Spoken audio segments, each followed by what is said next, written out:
그렇게 2년이란 시간이 쏜살같이 흘렀다.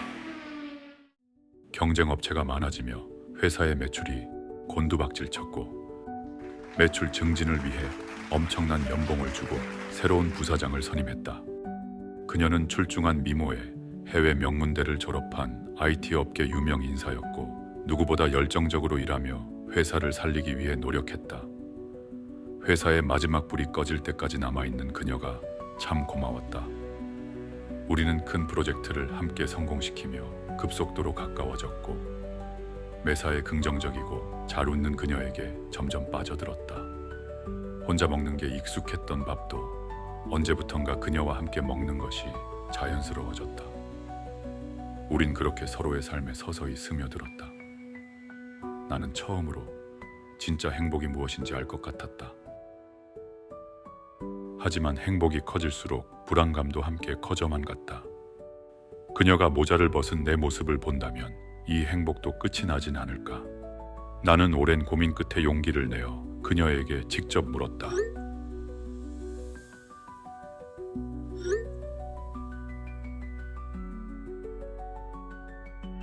그녀의 답장은 내 안의 긴 어둠을 밝힌 빛과도 같았다. 나는 결심했다. 남들 앞에서 한 번도 벗지 않았던 모자를 그녀 앞에서 벗기로 내가 통제할 수 없는 탈모에 집착하기보다 그녀를 행복하게 해주기 위해 노력하기로 했다. 그리고 나는 프로포즈를 하기로 결심했다. 완벽한 달빛이 비추는 밤, 나는 그녀를 만나러 갔다. 그리고 처음으로 모자를 벗고 그녀를 만났다. 그녀는 꽤 놀란 눈치였지만 나는 다이아 반지를 내밀며 떨리는 마음으로 청혼했다.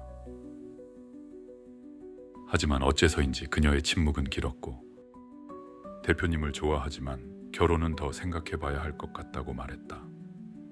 이유를 물었지만 그건 대표님이 더 잘 아실 것 같네요 라며 떠나갔다.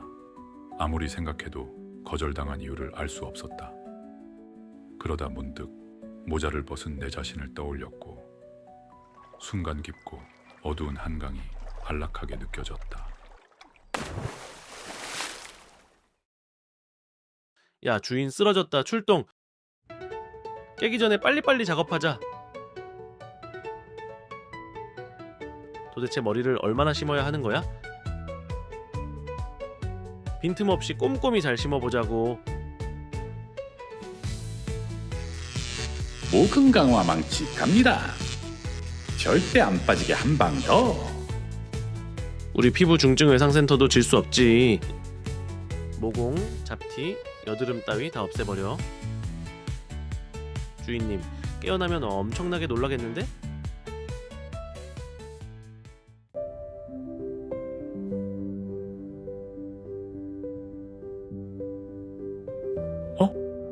너 누구야?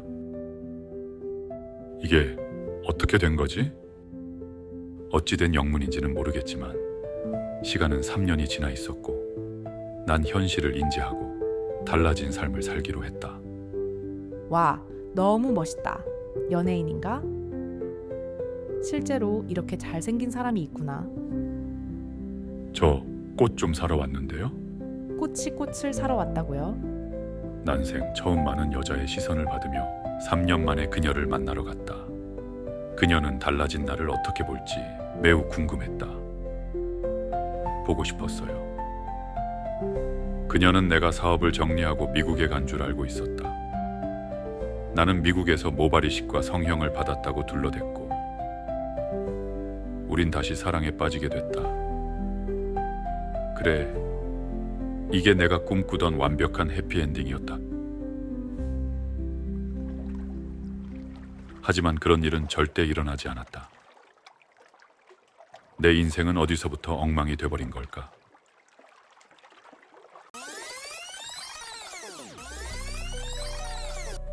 사실 나는 왕따로 인한 피해망상으로 분노 조절 장애를 동반한 조현병을 앓고 있었다. 애비가 죽기 전에 우리 아들 웃는 거 한번 볼 수 있을까? 물려준 거라고는 대머리밖에 없는 주제에 나 징그럽지? 캬, 아니야. 너무 귀여운데? 두상도 예쁘고 모자 쓰고 다니느라 오히려 힘들었지. 근데 귀엽다면서 왜 표정은 같아? 저랑 결혼해 줄래요? 우리 아이도 낳고 행복하게 살아요. 좋아요. 우리 결혼해요. 근데 저 커리어를 쌓고 아이는 천천히 낳고 싶어요. 왜요? 자식 낳으면 대머리 될까봐 두려워요. 야 어디가? 너도 나 돈 보고 만났냐? 어? 그래. 모든 건 다 내가 망쳤다. 그때 비로소 깨달았다. 사라진 건 머리카락이 아니라 내 삶이었다는 걸.